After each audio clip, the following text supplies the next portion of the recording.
Tava Satvadamno Brahmadayo Vayamivesha Nachodvijantaha Shemaya Bhutaya Utatma Shukaya Chasya Vikriditam Bhagavato Ruchiravatare Tadyacha Manyum Ashurascha Hatastvayadya Modeta Sadhurapi Vrishchika Sarpahatya Lokascha Nirvritimita Pratiyanti Sarve Rupam Narsimha Vibhayaya Janasmaranti Naham Bibemi Ajitateti Bhayanakasya Jivarka Netra Brukuti Rabashugradam Shrat Antrasraja Shatajakeshara Shanku Karnan Niradabita Digibata Ribinnakagrat Trastosmyaham Kripanavatsala Dushahugra Samsara Chakra Kadanat Grashatam Pranitaha Baddhasva Karma Birushattamate Moolam Pritopavarga Sharanam Vayase Kadanu Yasmat Priya Priya Viyoga Samyoga Janma Shokagnina Shakalayo Nishudayamanaha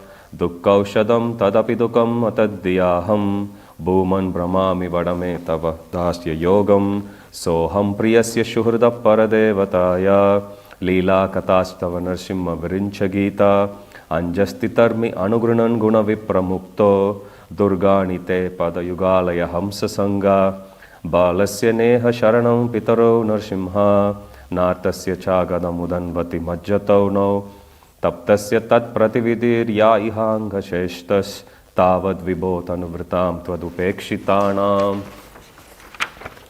Yasmin Yato Yarhiyena Cha Yasya Yasmad Yasmai Yata Yatutas Yastva Parapparova Bhavak Karoti Vikaroti Pritak Svabhava Sanchoti Dastadakilam Bhavatasvarupam Maya Manasrijati Karma Mayam Baliyaha Kale Nachodita Gunanumatena Pumsaha Chando Mayam Yad Ajayarpita Shodasharam Samshara Chakram Ajakoti Taretvadanyaha Svatam Hi Nitya Vijitatma Gunasvadamna Kalo Vashikrita Vishrijaya Visarga Shaktihi Chakre Vishrishtam Ajayeshvadashodashare Nishpidyamanam Upakarsha Vibho Prapannam Drishta Maya Divi Vibho Kila Dishniyapanam Ayushriyo Vibhava Ichchati Yan Janoyam Yesmad Pituk Kupitahasha Vijrumbita Bru Vishpurjitena Lulita Satute Nirastaha Hare Krishna Krishna Krishna Hare Hare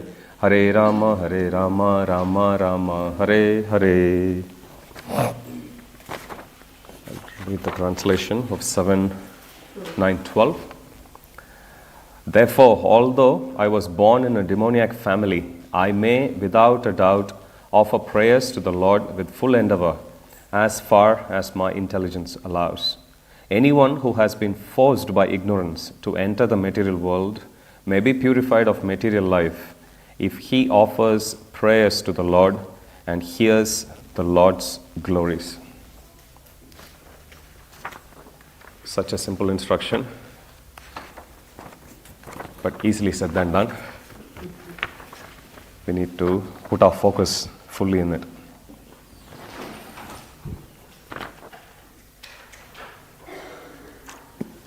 So let's continue our discussion on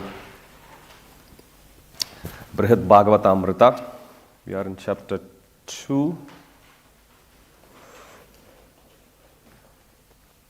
text 79, 80. So we saw how Lord Brahma, just to give a background, initially Lord Narada Muni, he goes, meets a Brahmana in Prayagraj, glorifying him to be the greatest devotee. He points at a South Indian king, saying he is more fortunate than him. So then he goes to the South Indian king, who then directs him to Indra. He goes to Indra, glorifies him. Indra in turn glorifies Lord Brahma. And Brahma, we saw how he refuted all those glorifications which Lord Indra gave him. And now Brahma is going to start to glorify Shiva, stating why Shiva is the topmost recipient of Lord Krishna's mercy. So text 80, in fact, in this universe, I see no object of Lord Vishnu's mercy equal to Mahadev Shiva. He is famous as the dear friend of the Lord. Lord Shiva is always intoxicated by the taste found at Sri Krishna's lotus feet. He therefore has no interest in any of the normal goals of life, even up to the rulership of universe and the sense enjoyment such rulership provides. As if ridiculing materialists like me who are simply addicted to sense enjoyment, he goes around naked, wearing garlands of dustura, arka and bones smeared all over with ashes. We have read all this. By Krishna's grace, Lord Shiva and his wife are able to award liberation to candidates like me who eagerly want it. So these are some of the glorifications which Lord Brahma gives. To consider Lord Shiva different from Krishna is a serious spiritual deviation. The personality of Godhead tolerates offenses against himself, but not against Lord Shiva. Now we are going to read from Tripurari. Past time. So this is text 1, this is text 88. When Maya, the master of Tripura, grew intoxicated with pride by Lord Shiva's benediction and placed Lord Shiva in danger, and when Lord Shiva was troubled by other demons like Vrikasura, the Supreme Lord saved him and encouraged him with nectarian words. And sometimes to broadcast Lord Shiva's glories, Lord Krishna takes the role of his subordinate and worships him with intimate devotion. Now here, Lord Brahma is saying... Why does it say that we can't distinguish between Lord Shiva and Lord Krishna? I'll come to that. So here, Lord Brahma is saying that he's drawing a parallel between an instance when he did some service and there were some mistakes in it. And last week we saw he gave examples of him giving benediction to Hiranyakashipu. We also saw Brahma taking humble position and saying how I didn't learn the lesson. Despite Narasimhadev chastising me, I still ended up giving bigger benedictions to Ravana as well later. So he was saying each of these instances when I tried to do a service and there was some mistakes, some shortcomings there, Lord got upset with me. In Narasimhadev's case, initially he didn't even give him sidelong glance, and secondly, he chastised him also mildly. But now he's saying, on the other hand, let us take a similar situation wherein Lord Shiva is giving benediction to demons, how they acted, how they turned against demigods, how Krishna is still coming here to save, but what is his attitude or his disposition towards Lord Shiva. So here he is saying, first he is giving example of Maya, how Maya Danava he creates this big city called Tripura. And then in that, he establishes a well of nectar. So in the battle between demigods and demons, when the demigods and demons, they fight for such a long time, tirelessly. And then finally, when the demigods manage to kill demons, Maya Dhanava would just take their body, put him in the pot of, or the well of nectar, and they'll come out unscathed, completely with a brand new body, with a rejuvenated spirit. Imagine taking a dip on a well of nectar. How will you feel? So they come out with renewed vigor. So because of that, the demigods, they were continuously losing the battle. So this is the situation which arose because of Lord Shiva's benediction to Maya Dhanava in the first place. So he is saying, how did Krishna rectify the situation? He took the form of a small calf.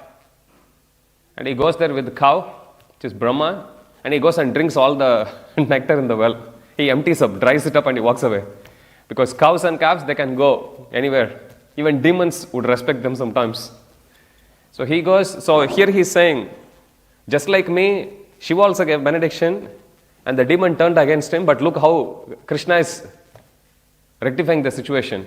In this situation, he was not upset. And then after that, Shiva, he destroys Tripura. That's how he gets the name Tripurari. There is one famous Sankirtan warrior of Prabhupada's army called Tripurari Maharaj. If you read Tamal Krishna Maharaj's book, Servant of the Servant, he writes about him. So you will see, Prabhupada calls him, he is also one of the incarnation of book distribution like that. He is known for his Sankirtan spirits and leading very successful book distribution parties, especially in airports. So, Tripurari. Second example he is giving is that of Vrikasura. Sometimes you hear this name Bhasmasura. Vrikasura, he pleases Lord Shiva. Shiva gives him benediction. What benediction? To whosoever head he puts his hand, that person would turn down to ashes. Head break into pieces, body will be burned to ashes, basically. So then Vrikasura, the true demon, with the true demoniac spirit, he wanted to test it on Lord Shiva. And Shiva runs. Meanwhile, Krishna, he takes the form of a young Brahmana boy. And then he comes, tells to Vrikasura, I think Shiva is cheating you. Then he says, why do you say that? He said, like, Shiva many times he cheats, maybe you should test this boon. He says, how? Maybe try putting on your head and see what happens. If it works, then you know for sure. Then mesmerized by Krishna's words, only Krishna can do that. He puts his hand, just like how he did in Mohini Murti. In Mohini Murti's pastimes also, Bhagavatam says, he made all the demigods seated in one row, demons seated in another. Mohini Murti carries the pot of nectar. He would just go towards demigods and he would feed them, just like how a mother would very mercifully, lovingly serve the food to her kids. And then he would dance, go towards demon's side, all she would say is sweet words. Wait for a moment, won't be long. And then goes back again. And Bhagavatam says the demons know that Mohini Murti is cheating them. But still, if they say something, they were afraid that they would lose the friendship of Mohini Murti. Because of that, they kept quiet like that. Krishna can do that. So here, Vrikasura being mesmerized, he put his hand and then his body turns to ashes. But then unlike Lord Narasimha-Dev's case, wherein he mildly chastises Brahma, here is also a boon that is equally harmful. But instead of chastising Shiva, Brahma is saying, Krishna is saying, look at the demon. His bad karma burnt him to ashes, saying that he just walks away. He is actually encouraging Shiva, don't worry, you did well. So he's saying he didn't even speak one word against it. I also did something like that. He's chastising me once, second time he's upset. Here, he's actually consoling Lord Shiva and encouraging him also. Don't worry, you did well, like that. Even though he made Shiva run from pillar to post. Of course, Shiva wasn't afraid of his own life. There's one wrong interpretation. Sometimes you will hear, Shiva was afraid of his life, that's why he runs. Shiva doesn't care about his body. Doesn't Shiva know what is awaiting him? Who can kill Shiva, Lord Shiva anyway? He was running for a different reason. He was a Vaishnava. He doesn't want the position of a Vaishnava to actually go down to a demon. He doesn't want a demon to actually kill or even put the life of a Vaishnava in danger, somebody who is considered to be the topmost. To protect that, he was running. Not for his own fear of death or something like that. There's no death for Lord Shiva anyway. So like that, he gives a few examples here. Likewise, and sometimes to broadcast Lord Shiva's glories, Lord Krishna takes the role of his subordinate and worships him with intimate devotion. You'll see instances when Lord Ram worshipping, you will come across. In Rameshwaram, after killing Ravana, you will see him. There is a Leela where he worshipped the Shivaling. Like that, you will come across many instances where Supreme Lord, you go to Vrindavan also, they worship, Brajabasis they worship. So to teach the whole world how Shiva has to be worshipped, sometimes Krishna himself takes the position. Another example comes to mind is Parashuram. Parashuram was a devotee of Shiva. Even though he is Saktya Vaishavatar of the Supreme Lord Vishnu, he took shelter of Shiva, accepting him as his guru, extolling Shiva's glories. So Krishna also takes that position of a subordinate of Shiva, and then he glorifies Shiva that way, establishing the worship of Shiva. We'll see shortly what happens in Shivaloka. If you are wondering, why is Krishna extolling glories of Shiva? The Puranas sing of Lord Hari's compassion towards Lord Hara. Hara is Shiva. You surely know all this and more, O thoughtful sage. To recall these glories, you need only exercise your memory. Which means, Brahma is saying this to Narada. You know about all this, I'm not saying anything new. Just scratch your head, refresh your memory, you will see it. Sri Parikshit said, "O dear mother, affectionate protector of your son." He is glorifying his mother that way. Why? Because Uttara, when she knew Ashwatthama, he released the Brahmastra to kill Uttara and the baby within her womb. At that time, she ran towards Krishna to protect her son. So he is saying, "O dear mother, affectionate protector of your son," Narada bowed down to his spiritual master, Lord Brahma. And when Brahma saw his son Narada eager to set off for Kailash, Brahma then told him something more.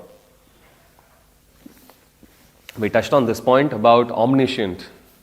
How Lord Brahma knew or knows what is happening within the heart of every living entity in this universe. So here, when Lord Brahma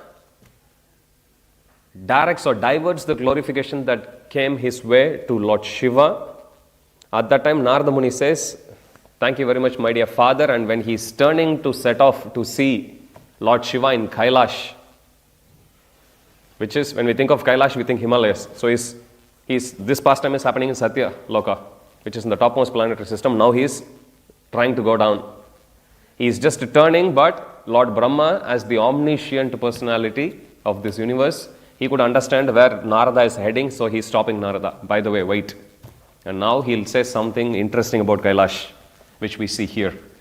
Kailash also, there are multiple Kailash. What we see in Himalayas is one Kailash.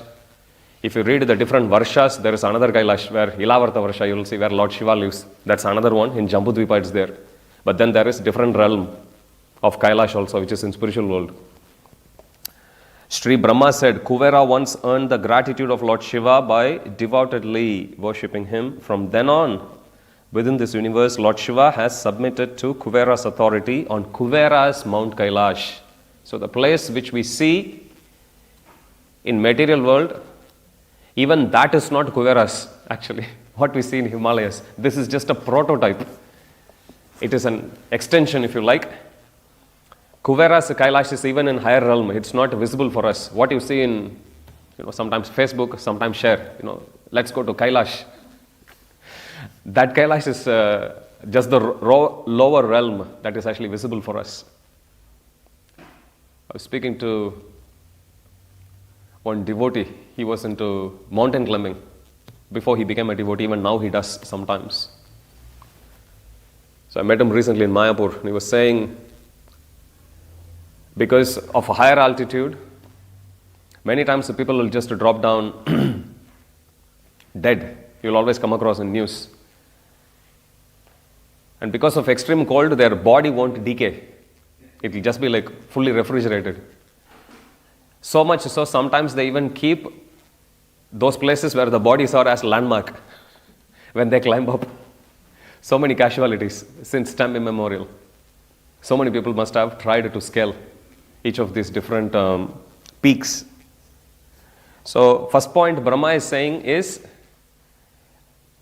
Narada, being omniscient, I know where you are heading.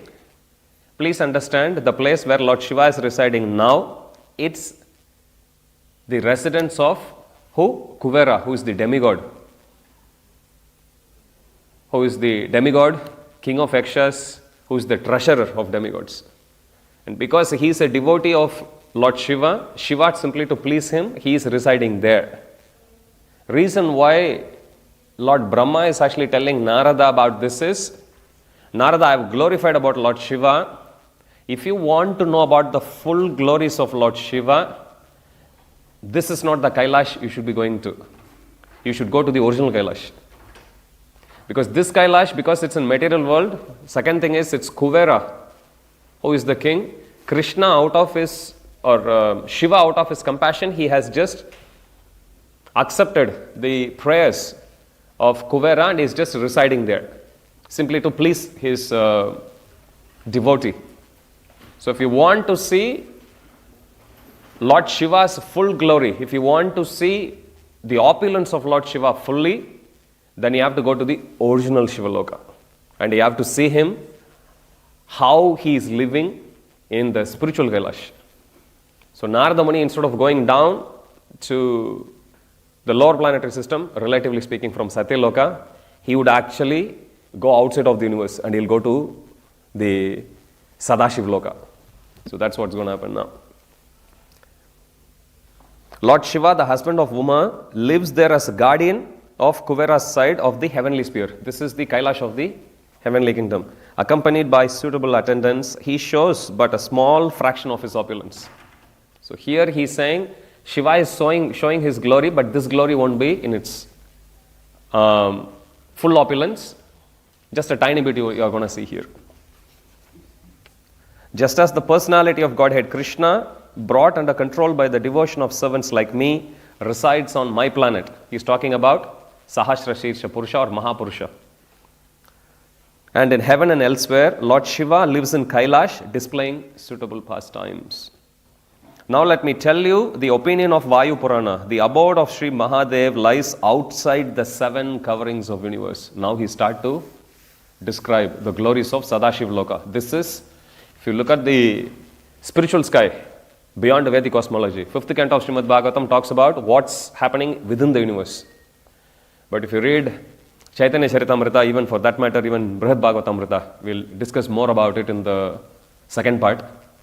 It talks about different realms in spiritual kingdom itself. Like how you have Brahman and then you have Shiva Loka, you'll have like Vaikuntha planets, you'll see Ayodhya, Dwaraka, and then Goloka Vrindavan, so on and so forth. So here he is saying, now let me tell you the opinion of Vayu Puran. The abode of Sri Mahadev lies outside the 7 coverings of universe. So first point we have to understand is, Shiva lives in spiritual world. He is not a material personality. Just like Lord Shiva, like Krishna rather, he lives in Goloka Vrindavan and still he comes here to display his pastimes in Vrindavan. Similarly, Lord Shiva also, he lives in spiritual world, in Sadashiv Loka. But then, just like how Krishna comes to display his pastimes, Shiva also comes to display his pastimes in the universe. Eternal and full of happiness, that abode, this is Sadashiv Loka. Eternal and full of happiness, that abode is absolutely real. It can be attained by the best of Lord Shiva's servants. There, Lord Shiva served by the most excellent regalia, which means Shiva has palace there. Normally we hear Shiva lives under a tree. He sometimes dances in crematorium, body is smeared with ashes. He wears a garland of bones, arka leaves, we were discussing all that. But in Sadashiv Loka, he has his palace. It can be attained by the best of Lord Shiva's servants. There, Lord Shiva, served by the most excellent regalia, reveals himself in his full splendor. So if you want to really see opulence of Shiva, you have to go there. Surrounded by companions who share opulence and beauty equal to his. Not only him, even all the Bhutaganas, there is no Bhutagana there. Hobgoblins, everyone who you see here, they are all spiritual personalities there. There's no ghost there. Ghost is a material body.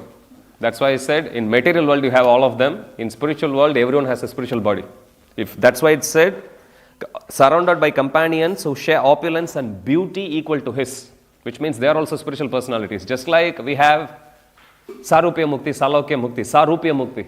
If you go to Vaikuntha, one of the 4 different types of Mukti, Sarupya, Salokya, Samipya, Sarishti, Sayujya. Sayujya is merging into the Brahman effulgence, which is not considered Mukti. So you put that aside. There's only 4 types. Sarupya, you go to Vaikuntha, you attain the form similar to that of Supreme Lord. Salokya, you reside in the same planet. Samipya, you reside within the proximity of the Supreme Lord. Sarishti, you have opulence equal to that of the Lord. Of course, nobody is capable of attaining it, but Lord, out of his compassion, he shares. Krishna, he shares everything with everyone. You will never see Krishna saying, I want to do this. Why? Because I am Supreme Lord. Even in Vrindavan, Krishna, if he loses game, he has to carry another Gopa on his back, just like how any other village boy would do. If Krishna loses the game, he tries to cheat them. Sometimes the Gopas would say, no Krishna, you are cheating, sit at the side. Then one Acharya writes, Krishna is thinking, hey, I gave up my Goloka, gave up my Vaikunta, I came here to play with you, look how you are treating me. Like that Krishna is, his Aishwarya Bhava also comes. So he has all this different Shakti, potency, that is also acting simultaneously this way. Okay, so here you see, surrounded by companions and beauty equal to his, as his personal deity, he worships Lord Sankarshana. Very important. Shiva worships Lord Sankarshana. Even though on one hand you can say Sankarshana and Shiva, they both are also expansions of the same Supreme Lord. Still, one is taking the role of a worshipper and the other one is taking the role of a god. Sankarshana, you will come across glories of Lord Sankarshana, Chitraketu's pastimes, many places you will see. In srimadbhagavatam it mentions. He has thousands of hoods and then he gets worshipped there. So as his personal deity, he worships Lord Sankarshana, non-different from himself. What amazing wonders does Lord Shiva in this manifestation not display? Which means Shiva is taking the role of a worshipper even in spiritual world. That's where, even though he is also expansion, he is also one of the Gunavatars of the Lord, Sankarshan is also one of the expansions of the Lord, he worships the Sankarshana. Sri Parikshit said, my dear mother, after Narada received these instructions, he departed for Shiva Loka, which means rather than going down to heavenly kingdom, now he penetrates the universe and goes beyond to Sadashiva Loka. After Narada received these instructions, he departed for Shiva Loka with joyful anticipation, chanting Shiva, Krishna,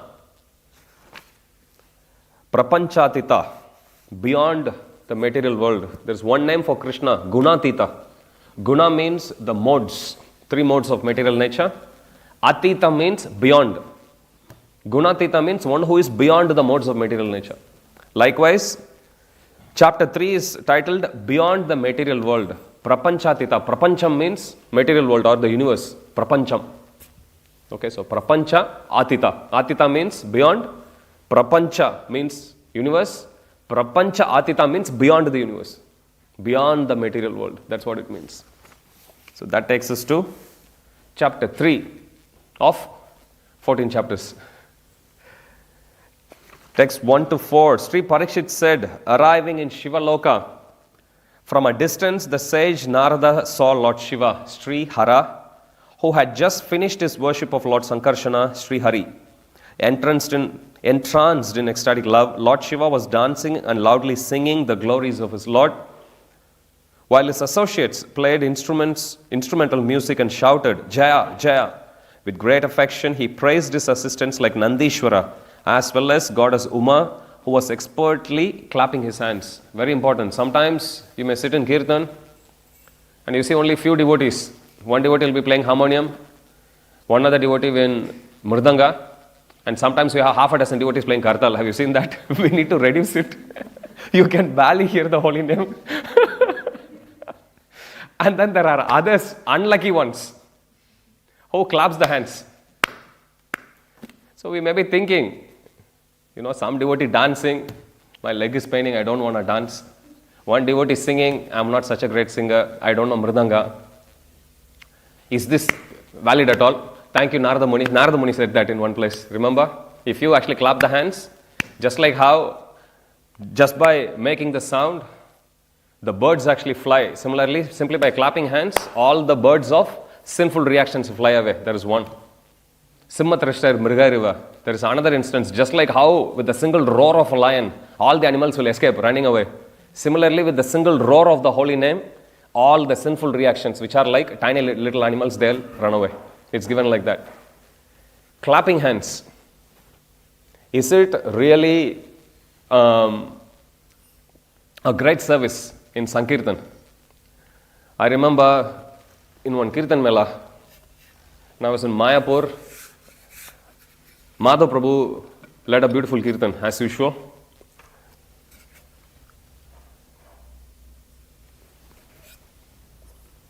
At the end of the Kirtan, when he stood up, all the devotees clapped.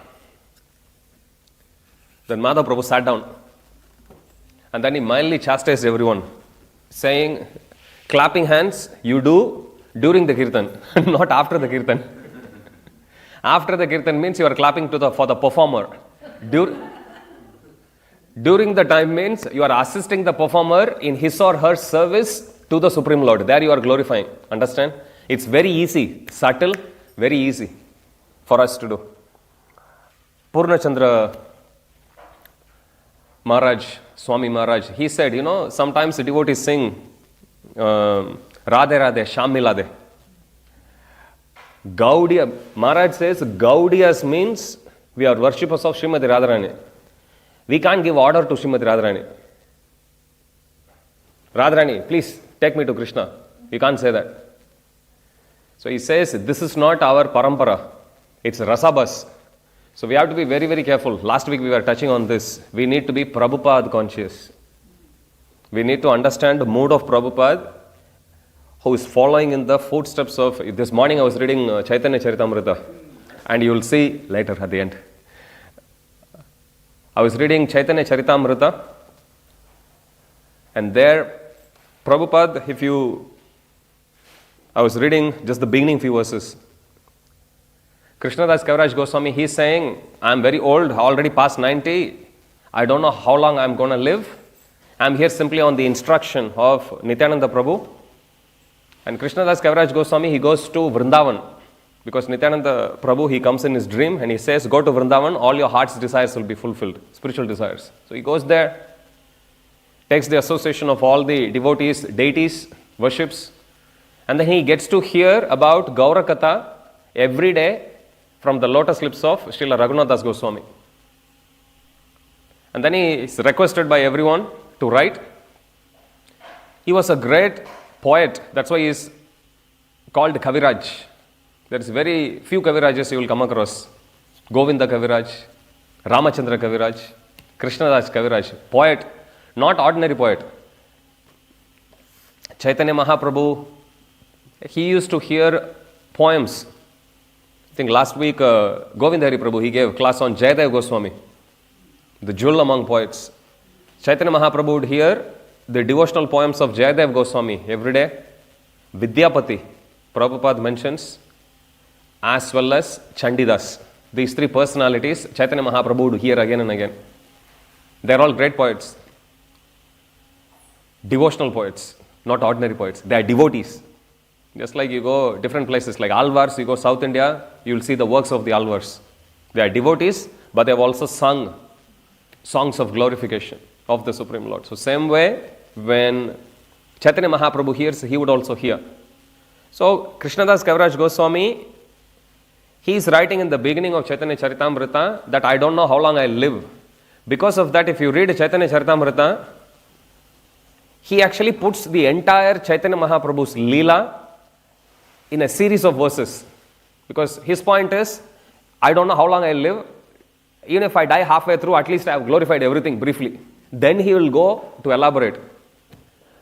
And when I was reading, I was thinking, Prabhupada is following. Many instances, if you see, Srila Prabhupada follows closely in the footsteps of the previous acharyas. Of course, Prabhupada does it always. I'm talking more about the mood, more about the writing style also. Prabhupada had the same concern. Because of that, he wrote Krishna book. Because Prabhupada didn't know, when he is writing 8th or 9th canto, at that time he is telling his disciples, so far I have written 9 cantos. Then the disciples are saying, yes Prabhupada, only 3 more cantos. And Prabhupada is saying, how much ever I wrote for 9 cantos, how much volume, that's how much volume I have to write for the next 3 cantos. Because next 3 cantos are big. 10th canto is huge. 11th canto is also big. Which means Prabhupada didn't want to take that risk. He wanted to give, just like how Krishnadas Kaviraj Goswami, he heard the Gaura Katha, he wanted to give. And to facilitate that, he writes the brief of all the pastimes of Lord Chaitanya Mahaprabhu in Adi Leela itself, in the beginning chapters itself. So same way, Srila Prabhupada also gave us all Krishna Leela in Krishna book. Even before Prabhupada finished 10th canto, Prabhupada didn't complete 10th canto, true to his premonition. But Prabhupada has given everything in Krishna Leela straight away. So following in the mood of the acharyas is very important for us. It's not acharyas, it's acharya only. Prabhupada, we simply have to understand the instruction of Prabhupada and then we have to simply take it and follow. Otherwise, it's very easy because in material world there are many acharyas. and everyone is correct, which one will you follow? So we have to follow who we have taken shelter of. We have to follow who is giving us shelter. So that is Srila Prabhupada. Srila Prabhupada ki jai. So we have to take instruction of Prabhupada, follow in his footsteps, take his mode, imbibe it, and then try to fulfill it. That's our success. Krishna writes or speaks in Bhagavad Gita, Shreyan Swadharma Vigunan. One is much better to do one's own duty even though imperfectly than to do someone else's duty perfectly. Our duty is for Prabhupada only. Then comes others. Now whether we follow others or not doesn't matter. It's actually immaterial. It's not needed in the first place. We simply have to understand mood of Srila Prabhupada, understand what Prabhupada wants us to do, and then we have to do something to fulfill it. Okay? So here, clapping hands, coming to the point. So it's simple only. Does it have value? It's given here, Lord Shiva, he finished the worship of Sankarsana, accompanied by all his entourage, associates, who were singing very melodiously. We were discussing this before. You will come across Vidyadharas, Gandharvas, Apsaras, and then Siddhas. Siddha, you will almost always hear these four words in the same breath, in the same sentence. Siddhas, they are known for reciting Vedic sound vibrations. They sing from Samaveda. Gandharvas, they are known for singing. Vidyadharas, they are very good in playing musical instruments. Apsaras, they dance. Together, they do a musical performance. Everyone's role is needed. Correct? So same way, when somebody is actually leading Kirtan, best service which everyone present in the Kirtan can do is sing out the holy names of the Lord loudly. Instruments come much later. Instruments are there to aid the glorification of the Lord. Instruments are there simply to embellish our presentation of the holy name. That's all. That's not the main course meal. Even without music, one can still sing, no problem. Who's the greatest example that's given here? Mother Parvati. It's not like Mother Parvati didn't know how to play music instruments. Ardhangini, it's given. One half, in fact, Bhagavatam says better half. Like a woman is the better half of the husband, it's given Ardhangini, she is the better half of Lord Shiva. Expert in everything. She is also a great yogini. You will come across so many leelas. In fact, even the word Uma has its meaning. One who is known to do such extreme austerities. That's how she gets the name Uma. So, this is her position. Still, what is she doing? She is simply assisting in her husband's glorification of Shiva, on Shankarsana rather. So, Sankarsana is being worshipped. Shiva is singing, divinely intoxicated. He is dancing. And then all the other instruments, Nandishwara, all the other associates, they are actually playing musical instruments.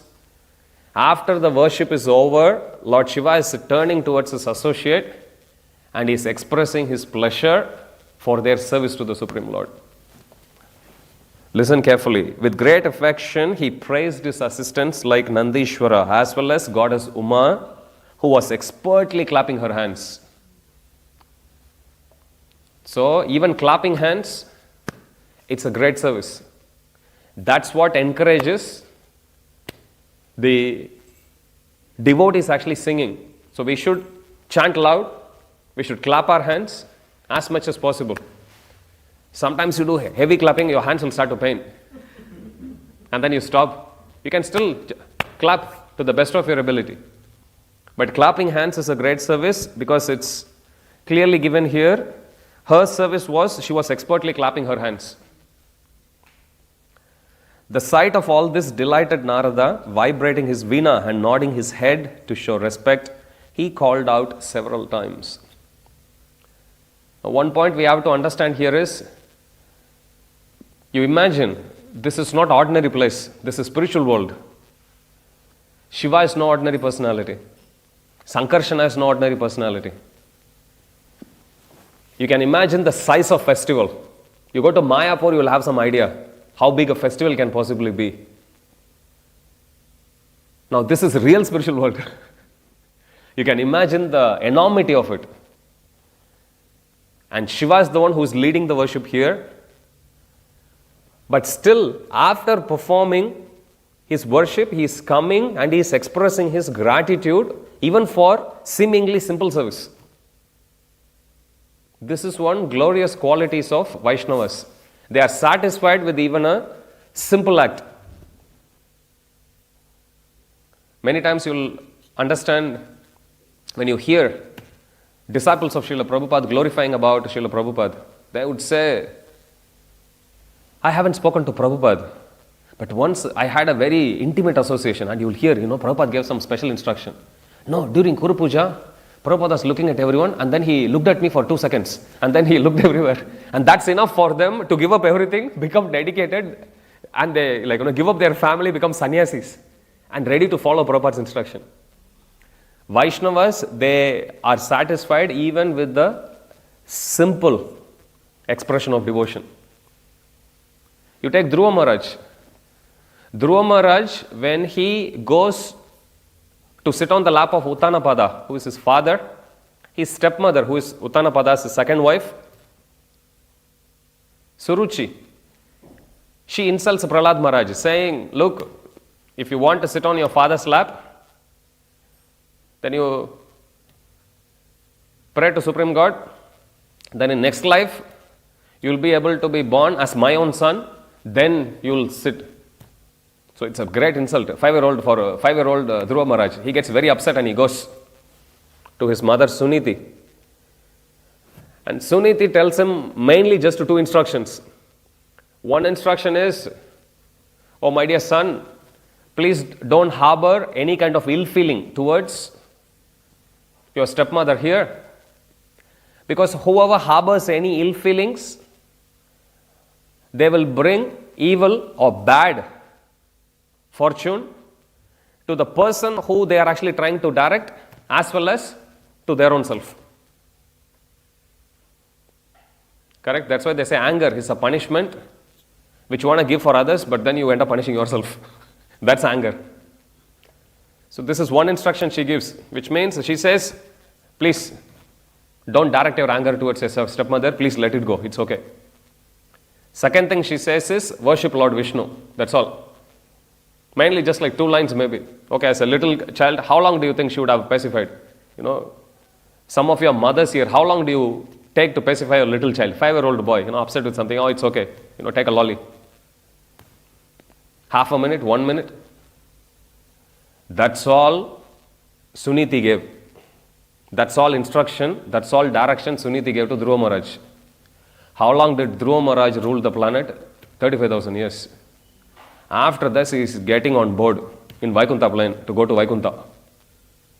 And he is remembering his mother. Can you imagine? 35,000 years, he is holding on to that gratitude. Simple instruction. Now, as a mother, how many instructions do we give? Or as parents, how many instructions do we give our kids? So many. How many of them do they follow? Not many. But here, Dhruva Maharaj takes just one instruction, simple instruction only. And then he goes to Narada Muni. It's Narada Muni who actually guides him, who is the spiritual master. But Dhruva Maharaj still accepts his mother as Vartama Prataksha Guru, one who showed him the path. But that simple act of guidance, simple act of devotion was enough to evoke lifelong or eternal gratitude in the heart of Dhruva Maharaj. When we come in front of Radha Gopinath, how often do we come to acknowledge what Gopinath has given? If we stand in front of Radha Gopinath, let's say for 5 minutes, what is the proportion of our prayers that pertains to gratitude versus our demands? Usually the proportion of demand is more. My Lord, this is bad, that is bad, please bless me. Sometimes that devotee also, but only sometimes. So we pray.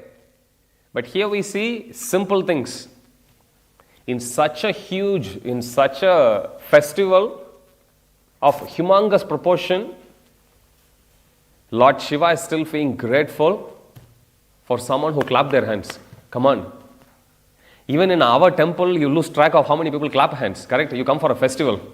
That's when you come on Abhishek time, that's when you will really understand the size of our temple room. If you want to measure what's the maximum capacity, some sitting, some crouching, some is in amoeba state, nobody knows in what shape they are standing. Like that. So in different shapes you will see. Even there you lose track who is there, who is not. But here Lord Shiva we can see. So this is one great quality that's given in Srimad Bhagavatam. Krita Jna. Krita means something you do. Jna means you remember. Knowledge is Jna. Something someone has done to us, we remember with gratitude. And then we express our gratitude, we remain grateful. And what someone has done to us doesn't have to be something super huge. Nothing has to be material. It doesn't have to be something big, tangible. It doesn't have to be. Here we see example of somebody just clapping hands. Lord Shiva is feeling so grateful. Srila Prabhupada, many times, many disciples of Prabhupada have said that. Sometimes Prabhupada would come out of the room, he'll see them chanting. Prabhupada would stop, he'll look at them and he'll say, thank you very much. And the disciples would say, for what? They wouldn't say that, but their realization is, Prabhupada is thanking us simply for me chanting Hare Krishna. Even though I'm doing chanting Hare Krishna for myself. So, Vaishnavas means this is one quality, humility. We always count on our blessings. We always try to understand that Krishna, he gives us the best possible life. The best thing that we can handle. And we pray to Krishna, Krishna, I know, I unconditionally trust you that whatever you are bringing to me is for my good. Please give me the intelligence so I can understand and appreciate. So I can take full shelter of whatever you are giving me. So that's a good prayer to offer. So here Lord Shiva is exemplifying it. The sight of all this delighted Narada, vibrating his veena and nodding his head to show respect. He called out several times, you are the greatest recipient of Krishna's mercy. Mind you, this is after the worship of Sankarshana. You see, he's following the same etiquette everywhere. He's not glorifying Lord Shiva in front of Lord Sankarshana. Same as Narada Muni didn't glorify Indra in front of Vamanadev. He didn't glorify Lord Brahma in front of Mahapurusha. Likewise, when he comes to Shivaloka, he didn't glorify Shiva in front of Sankarshana. He's waiting until they finish worship. That's first thing. Second parallel you can see is worship of Supreme Lord happens everywhere. Be it in material world, you go to Prayag, go to South India, go to Indraloka, go to Satyaloka or Brahmaloka, go to Shivaloka. Worship of Supreme Lord is happening all the time. Everywhere you see. There is Kirtan, there is Prasad, there is chanting and dancing happening everywhere. And you will see later even how, if you go to the different layers of, it said seven layers of the universe. Inside each layer also, same worship is happening. Everywhere Supreme Lord is there, and wherever he is there with his associates, the associates always keep worshipping. Okay? Text 5 to 6. Narada came closer, hoping to touch the dust of the lotus feet of Lord Shiva, the best friend of the Vaishnavas. But as the sage came near, Lord Shiva, a flood of Krishna conscious pleasure, driving him wild, forcibly drew Narada closer and embraced him. So, Narada is coming to touch Lord Shiva. Lord Shiva is not allowing him to touch his feet. Instead, Shiva is very powerful. He is catching hold of him, bringing him close, and then he is embracing him, expressing his pleasure. Without hesitating, he asked Narada with respect, dear son of Brahma, what are you saying? Absorbed in the taste of talking with that superlative Vaishnava Narada, Lord Shiva then stopped his playful dancing and sat down. He sat on a straw mat in Virasana posture, and a few of his gentle companions seated themselves around him. With devotion, Narada bowed down to Lord Shiva, the life and soul of Parvati, and chanted the 6-syllable Rudra mantra. So this is how Narada Muni is worshipping Lord Shiva. He is saying Lord Shiva, first he embraces Narada, and then Lord Shiva goes to be seated on his mat in Virasana position. Virasana position is you sit on the floor with both your knees pointing vertically, one after the other, one above the other, and you hold it like this. That's a very deep meditative pose. You do it exuding determination in what you are doing. You will see some poses where Prabhupada is like that. I've seen one pose of Prabhupada is like slightly lying down on easy chair, his feet like this, and then he is holding like this. That's like a lying down virasana. Virasana is you seated, and then this is what you do. Sometimes you will see, in villages you can see, that's part of natural seating arrangement. Especially elders, you will see them sitting like that. So without hesitating, he says, and then Narada, he chants the Rudra mantra. Narada then recited prayers glorifying Lord Shiva as the supreme controller of the universe and elaborately proclaimed the fullness of the mercy bestowed upon Shiva by Lord Krishna. Lord Rudra, the best of Vaishnavas, the initiator of devotional service to Vishnu, at once covered his ears and angrily replied. Remember, Brahma did the same. But Brahma was covering all the foreheads, 8 years. Sri Rudra said, I am not the Lord of the universe, nor an object of Krishna's mercy. I am just a poor soul always hankering for the favor of the servants of his servants. Sri Parikshit said, upon hearing this, the sage Narada was shocked, thinking he had acted offensively. He at once stopped praising Lord Shiva's non-difference from Krishna and began to speak in a soft voice. Because by now, Narada Muni is also going to different places. He is seeing the response, and Narada Muni is also thinking, I don't want to offend him. He is the greatest Vaishnava. So he is stopping the glorification. Sri Narada said, you certainly know the confidential, mysterious glories of Lord Vishnu and the Vaishnavas, and you expertly explain these glories. The best Vaishnavas therefore aspire for your mercy. Lord Krishna also has great regard for you and extensively spreads your glories. Very important. Lord Shiva, despite knowing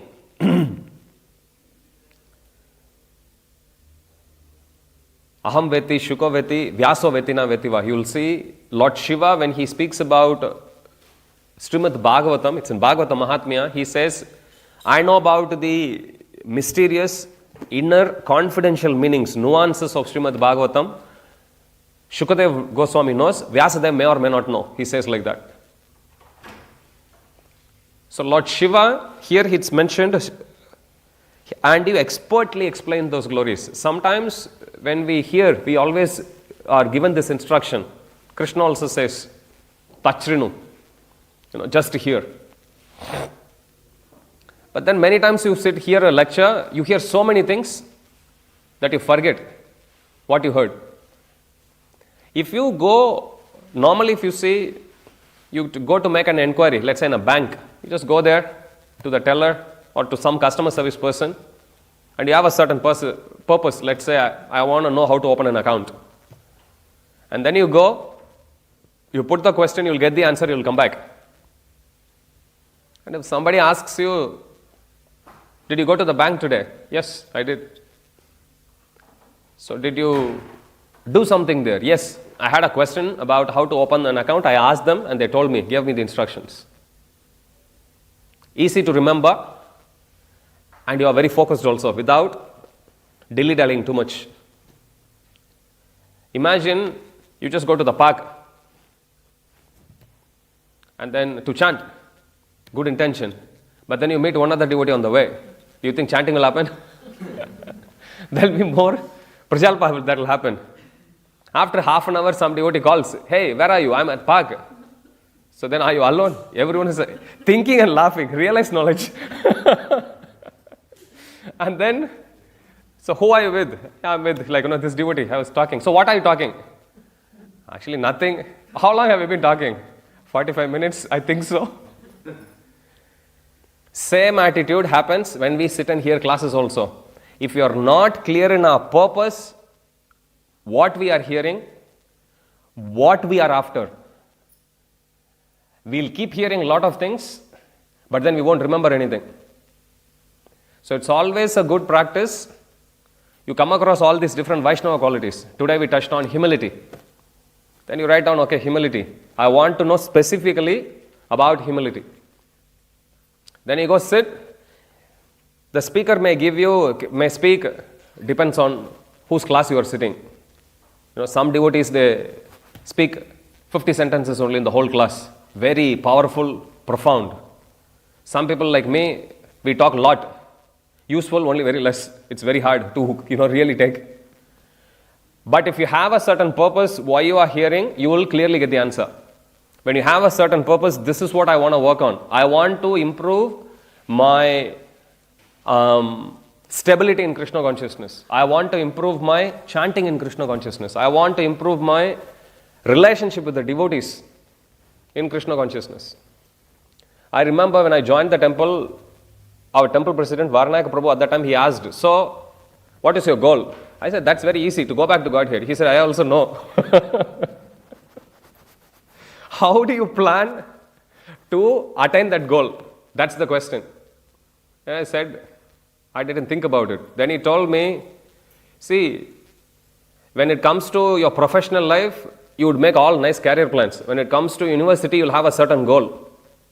When it comes to your financial planning, you will have certain goal. Planning your family, you will have certain goal. Buying a property, you will have certain goal. When it comes to your own spiritual life, we think, yeah, Krishna will take care. We need to have a certain plan, clearly. How am I planning? Then he said, you need to come up with short-term goal, medium-term goal, long-term goal. Then he gave me exercise. After 1 week, I had a meeting with him. I was very fortunate to get proper mentoring and guidance at different stages in my life from senior devotees. And then that lesson actually went deep. After that, any initiative, anything I started could be something very simple. Okay, scripture study class, book distribution, traveling Sankirtan, even Mahaclinic. Then you have a plan. What is it that we want to achieve? One area we want to focus on. Same thing, if I'm going to even open the book and read for next 1 hour, okay, I'm going to focus on this. So we need to have that particular focus, purpose. Then that purpose will bring us. Coming back to our chanting in the park example. So if you go there clearly, okay, I have another hour, I'm going there to chant 7 to 8 rounds. Okay, that's the purpose, stick to it. You see another devotee, Hare Krishna Prabhu, just continue. Or Hare Krishna Mataji, continue. Then you will stick to the goal, easy. Otherwise, without any goal, you go to the class, attend the class, come out, how was the class? Very ecstatic class, Prabhuji. What did you learn? So many things I learned. Yeah, tell me, what is it? Hard to remember. Now, same instruction is there for the preachers as well. Radhanath Maharaj says, preaching means it needs to have 3 qualities. There are many. If you read qualities of Prahlad Maharaj, you will come across what are the qualities of listeners, what are the qualities of speakers, like that. But Radhanath Maharaj, he nicely encapsulates it. He says, preaching means, our preaching should be pleasing, authoritative,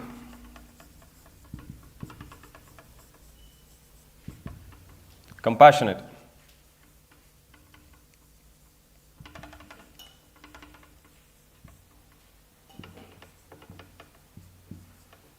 back. It has to be pleasing. I was listening to Ghanashyam Prabhu's class and he was telling one example. There was one devotee who went for youth preaching in one university. And they were all new students. They have been practicing Krishna consciousness, chanting also. Few rounds. So this devotee, he went and he presented, telling them, now you are chanting very good, 4 rounds, how has your experience been? And everyone was like, very ecstatic, Prabhuji. He says, fantastic. You continue like this, then you will see test of Krishna. And then he started quoting verses, you know what Pandavas had to go through, you know what Kunti Maharani had to go through. Yasyaham anugrinami harishyet tvadanam shanai, Krishna will take away everything, all of that. And those boys got scared and they stopped coming after that. And then later on, another devotee, he went and approached them and he asked them, why are you not coming? They said, Prabhuji, we got scared because we thought this is good, but then it looks like Krishna has some plan. Once we go in, Krishna is going to make our life difficult. Then Ghanashyam Prabhu says, then the devotee actually explained, citing so many other examples. from Shastras. Does Krishna always take it away? No. Dhruva Maharaj, he gives. Prahlad Maharaj, he gives.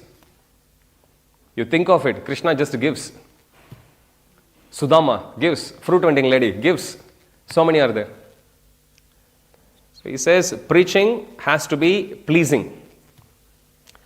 If somebody just pleases people without authority, that's also a problem. Prabhupada is saying, I was listening to a class last week when I was driving the car for traveling Sankirtan. Prabhupada is saying in one class, he's saying, so there's one Bhagavatam speaker in Bombay, Prabhupada is saying, some professional reciter. He is saying the purpose of Bhagavatam is simply to lead a happy life. What kind of preaching is that? I'm looking, my God, we need to be very careful. Prabhupada is saying this is not the purpose of Bhagavatam. Purpose of Bhagavatam is to tell people how precarious position you are in, how you are in this temporary material world, how you are not this body, and how you have to make plans to go to the spiritual world. That's the purpose of Bhagavatam. Prabhupada is saying. That doesn't mean you have to tell people suffer here. Not like that. You understand? You can teach people how to be happy here. But that's not the main focus of Bhagavatam. Main focus of Bhagavatam is, you keep the journey happy, but more important is destination. Both are important. Keeping only journey happy and then what? Going to hell, that's not a good proposal. This is Prabhupada's concern. Understand? So it has to be authoritative. It cannot be something totally concocted.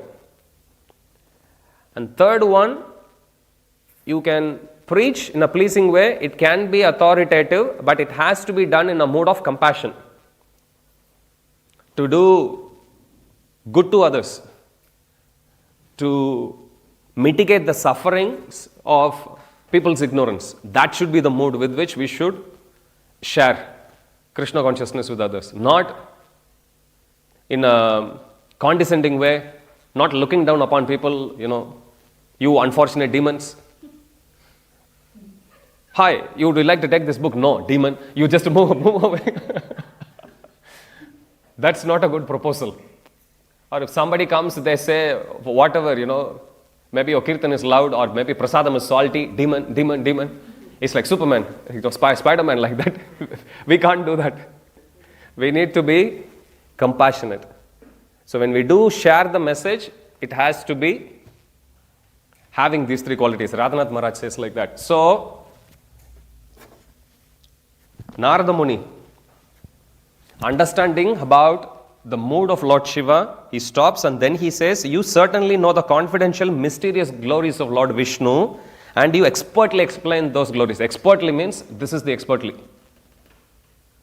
And you see Lord Shiva giving instructions, so many personalities. Prachetas didn't do tapasya for Lord Shiva, actually. Lord Shiva, out of his own mercy and compassion, he just comes to them directly. Seeing them trying to worship Lord Vishnu, he comes and he sings Rudra Gita. You will see beautiful songs. And there, Shiva, it's just like the shutter is open, floodgates are open, and he just pours out his heart, saying about his intimate relationship with the devotees, and says, who else in this world is as dear to the devotees as I am? He says like that. Which means he is the greatest friend of all the devotees. You read that section, Lord Shiva, he completely gives himself to the devotees. And he says, I am the greatest friend of the devotees. He says like that. So this is mood of Lord Shiva. The best Vaishnavas therefore aspire for your mercy. Narada Muni is glorifying this way. Lord Krishna also has great regard for you and extensively spreads your glories. Even when Lord Chaitanya Mahaprabhu was going on South Indian tour, anywhere he goes, he'd always go to Shiva, he'll go to places of Hanuman, he'll glorify them. He'll glorify, again, singing Hare Krishna. Has Krishna not worshipped you many times in his various incarnations and taken from you many boons? Sri Parishit said, hearing this, Lord Shiva could no longer maintain his gravity. Ashamed, he sprang to his feet, covered Narada Muni's mouth with both hands. Initially, he covered his ears, and then he realized this is not working. He is jumping out from the seat and he is closing his mouth. Don't even mention that arrogance of mine. He then boldly told Narada with surprise in his voice, just see the most incomprehensible power of the pastimes of the Supreme Lord. Oh, my Lord is so sober. He is such a deep and varied ocean of great qualities. Even though I have committed many kinds of offenses against him, he still does not reject me. You look at the mood of Lord Shiva here. Just like Brahma, he is also now picking fault on his own attitude. Sri Parikshit said, seeing Lord Shiva completely absorbed in the transcendental taste of pure devotion for Krishna, Narada, pleased beyond limit, grasped Lord Shiva's feet. First Shiva tried to close his ears. Then Narada Muni was singing, he closed his mouth. Now Narada Muni is jumping and touching Shiva's feet. You see, there's a wrestling match going on here. Grasped Lord Shiva's feet, made him sit down again and spoke to appease him. Sri Narada said, you are so dear to Lord Achyuta. See what all Narada Muni had to do to glorify him. For us, even if we are in the other room, we say, Prabhu, wait, I'll come to hear my glorification fully. Here Shiva is trying to run, Narada Muni is appeasing him, making him sit down. No, please wait. Again he's going, again he's catching his feet. Please wait. Hear this little words. You are so dear to Lord Achyuta, is it possible you could ever offend him? Though people sometimes see what they think are your offenses, he never sees them at all.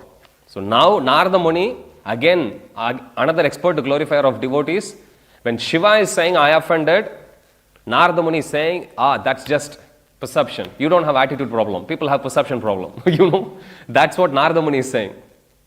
It's just the perception some people may have. But Krishna doesn't. Bana was a cause of trouble for saintly persons, too proud of the strength of his arms. This is Banasura, descendant of Prahlad Maharaj, or descendant of Bali Maharaj. You come across. His daughter is Usha, who gets married to Aniruddha. You see that pastime. Too proud of the strength of his arms, he used magic to arrest Aniruddha and fight against Krishna, the wielder of the disc. When you saw that Bana, your devotee, whom you had maintained like a son, was on the verge of being killed, to save his life, you offered prayers to Sri Hari. You can read Krishna book. The pastime is in 10th canto. At once, Lord Krishna put aside his anger. Now pleased, the Lord gave Bana a form like his own and raised him to be one of your associates. So this is what Krishna does. A position rarely obtained even by demigods. You will see very similar. Here Banasura, he is an offender of the Lord. He dared to arrest Aniruddha, who is expansion of the Supreme Lord. Krishna's son is Pradyumna, Pradyumna's son is Aniruddha. Aniruddha is grandson of Krishna. So Aniruddha, he meets Usha. Actually, Aniruddha is carried to be with Usha by Usha's friend, using her mystical skills. Aniruddha likes Usha, Usha likes Aniruddha, and when they both have a relationship, Banasura, who is father of Usha, without understanding position of Aniruddha, he tries to arrest him. And then Aniruddha, if you read that description, how valiantly he fought. And then he still gets arrested. Then Shiva comes, Pradyumna comes, Krishna comes to relieve Aniruddha. So in that pastime, Banasura, because he is a devotee of Lord Shiva, Shiva comes to the aid of Banasura because Shiva treats Banasura as his own son. So Krishna chops off all, he had 1,000 hands, Krishna chops off all of his hands with the Sudarshan Chakra. And then finally when Shiva comes to his aid, simply to respect Lord Shiva, Krishna spares the last two arms of Banasura. Not only that, he is giving him boons, making him beautiful, making Banasura as one of the personal associates of Lord Shiva. You will see King Prataparudra. To gain the favor of Lord Chaitanya Mahaprabhu, there is first two pastimes come to mind. One instance, he gives voluntary retirement to Ramananda Roy, who is governor of Madras, and he says, okay, I give you retirement, full pension. But you don't need to wait until you go old. Now imagine if an employer says, do anyone else's work? Definitely we won't. But that's what he does. Because his mode is, I can't get the direct association of the Lord. Let me facilitate you, and by your mercy, I may get something. Someday. So he gives him voluntary retirement with full pay, and he tells him, you go spend time with Chaitanya Mahaprabhu. Another instance, Gopinath Pattanayaka, he actually gets arrested because of mishandling some funds. When Prataparudra comes to know about his closeness to Ramanand Roy in the same family, his closeness to the associates of Lord Chaitanya Mahaprabhu, immediately he comes, puts him in the same position, doubles his pay, and then respects him with the silk turban also it's given.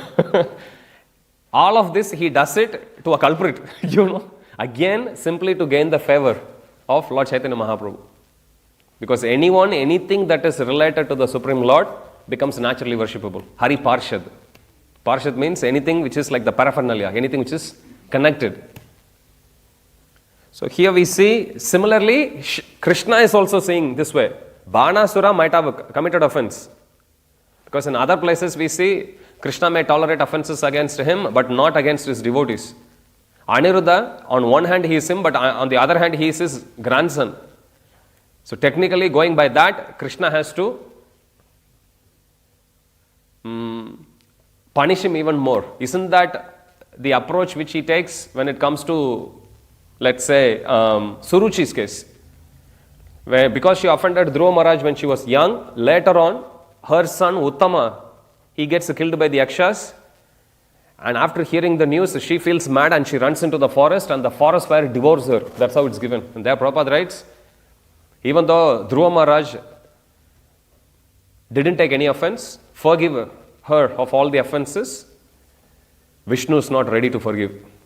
You will come across many cases. Chapal Gopal pastimes you will see in Chaitanya Charitamrita it's given. Because he offended Srivas Thakur. Krishna doesn't take it that easy. Devananda Pandit you will come across. Jagai Madai you will come across. All the places. But there are instances also where Krishna, he will put aside his own likes and dislikes simply to favor his devotees. So if you read even Kunti Maharani's past Leela, you will see she offers these beautiful prayers. In Bhagavatam it's there. First canto, you will hear, and then Krishna hears all of that and he is ready to go.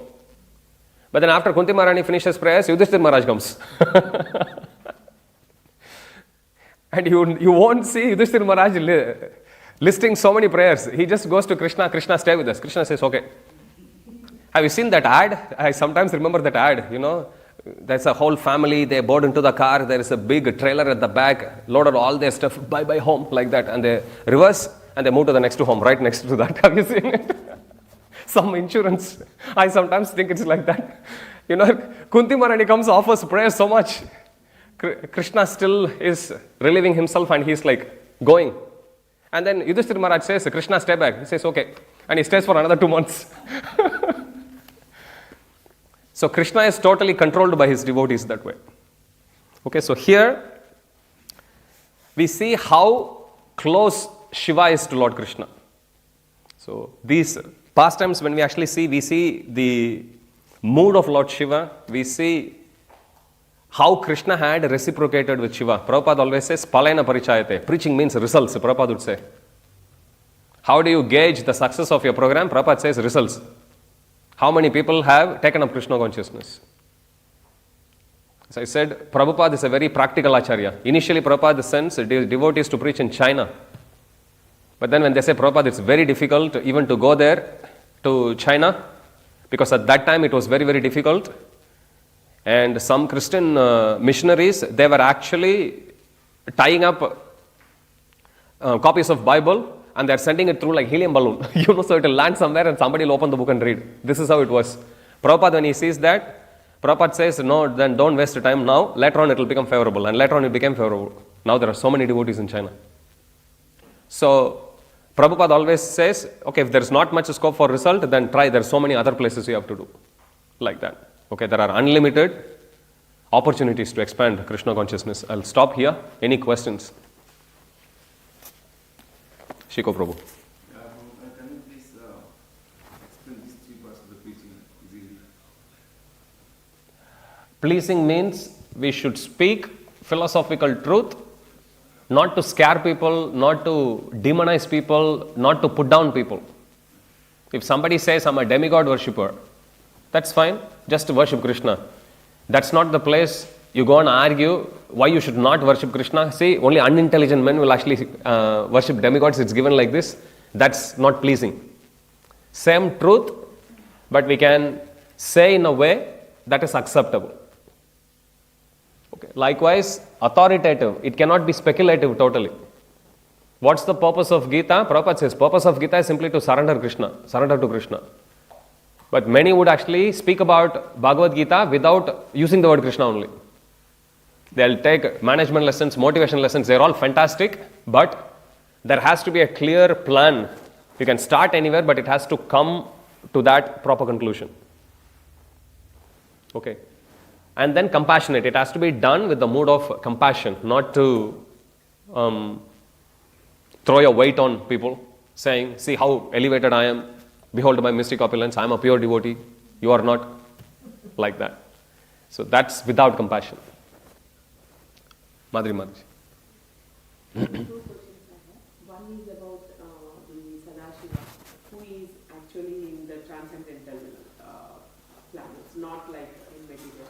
But we have always seen that he is actually in the verge of material. He is beyond. You look at the picture again.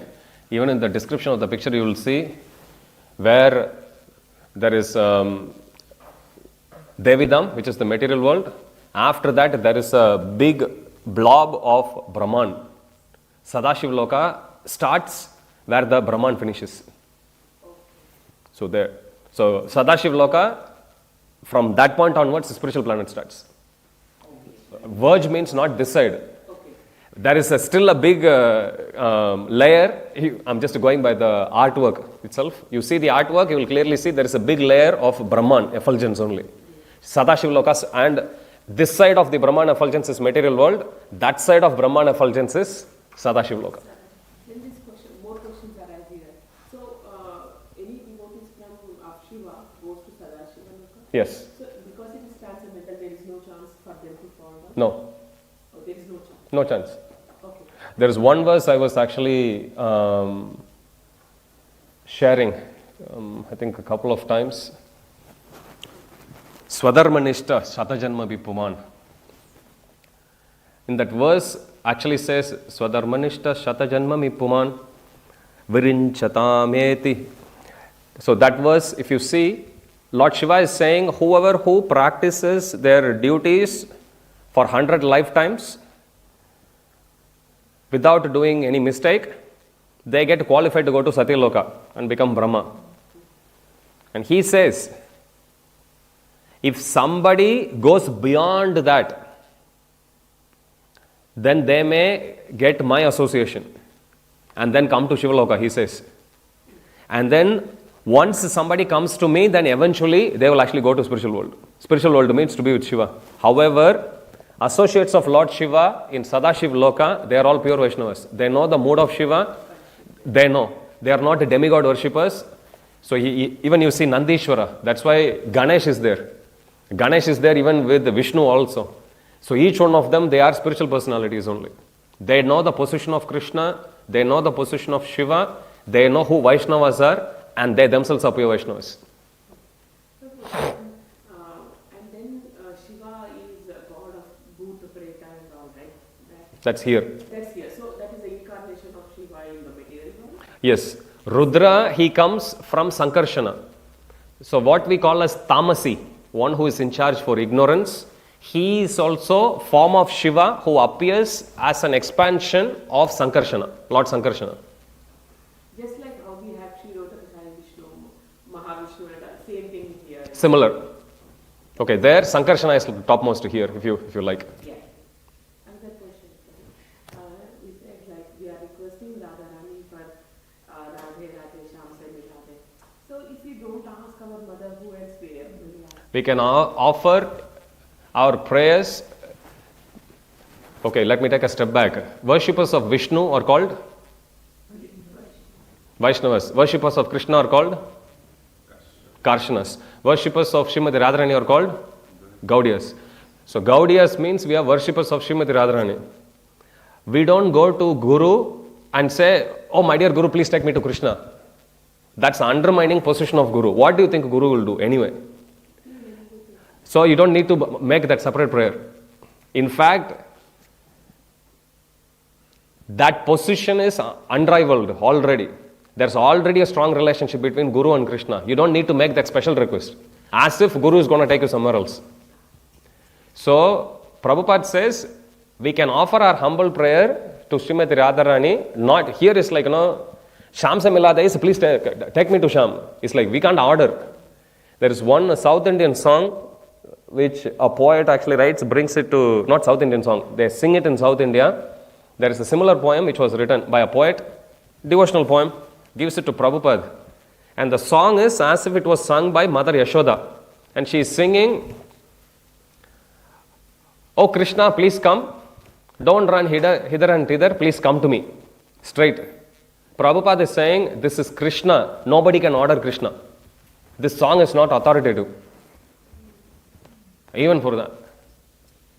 So we have to understand, that's why mood of Prabhupada we have to understand. Many things, this is one big problem with hearing from too many sources.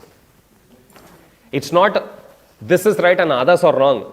We don't need to know whether others are correct or not. We know what Prabhupada has given us is correct. We can just stick to that. Prabhupada's prayer to Srimati Radharani is, "Oh my dear Srimati Radharani, please protect me from Maya." This is what Prabhupada is offering. And this is what we should be offering. Prabhupada also said, we should pray to Srimati Radharani, "Oh my dear Srimati Radharani, please speak to about your Krishna, about me." So authorized prayers are there, we can offer. Beyond that, total impudence. Okay, first I'll go to Mataji, then I'll come to Rati Mataji. Yes. But Prabhu, in this class and even in Bhagavatam, we hear so many descriptions about, a lot of things, like palaces and all of that. So, to your point, what should be our mood and what is the purpose? Why the descriptions are so vivid and, what should we take from, I understand describing the glories and glorifications, it's the interactions between devotees. But what's the point of all these vivid and detailed descriptions of the settings and, how someone's standing and how the palace looks and all of that? In child, have you read like Tinkle Digest or Amar Chitrakatha, Chandamama? Okay. Reason why description is given is, how far do you think is Mathura from Vrindavan? Anyone knows here? What's the distance, roughly? 13 kilometers? 13 kilometers only. But Krishna, when he is leaving Vrindavan, going to Mathura, 13 kilometers, is from where to where? From here to where? Chatswood? Not Chatswood, is not 13. Let's say Strathfield. Just here, okay, let's say, give and take Parramatta. Definitely it's before Parramatta, okay. Just this far. Why gopis are making such a big scene? They can just go. But Acharya is right when, and later on you will see it's in Chaitanya Charitamrita itself, when Srimati Radharani sees Krishna in Kurukshetra, she says, it's the same Krishna, I am the same Srimati Radharani, but my heart yearns to be with that Nandanandan Krishna, who is wearing peacock feather in Keshighat on the banks of Yamuna, playing on his flute. I wish I can be there. That's the form I want to be, not this.